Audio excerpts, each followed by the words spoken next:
मुख्यमंत्री पदाची शपथ घेतल्यानंतर देवेंद्र फडणवीस उद्या पहिल्यांदाच नागपूरमध्ये दाखल होणार आहेत। फडणवीसांच्या स्वागतासाठी भाजपकडून जय्यत तयारी करण्यात आली आहे। मात्र सुरक्षेच्या दृष्टिकोनातून नागपूर पोलिसांनी भाजप कार्यकर्त्यांवर तसंच सामान्य नागपूरकरांवर काही निर्बंध लावलेत। दरम्यान या संदर्भात नागपूरचे माजी महापौर संदीप जोशी यांनी काय प्रतिक्रिया दिली आहे पाहूया। फटाके लावायचे असतील तर 2 फूट दूर लावावे, 2 किलोमीटर दूर लावावे। त्याच्यानंतर वरचे फटाके लावावे नाही, लढी लावायचा प्रयत्न करावा नाही। त्याशिवाय JCPनी हार घालावा नाही, क्रेननी हार घालावा नाही। हार रथावरती फेकू नये, कारण हार तपासल्याशिवाय फेकू नये असा अनुभव आहे।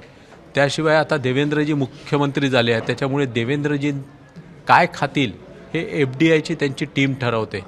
त्याच्यामुळे देवेंद्रांना पेढा देऊ नये किंवा काही मिठाई देऊ नये किंवा देवेंद्रजींना सांगावं की जे वरती येईल ते त्यांनी खाऊ नये, एवढ्या पद्धतीच्या अनेक सूचना त्यांनी दिलेल्या आहेत।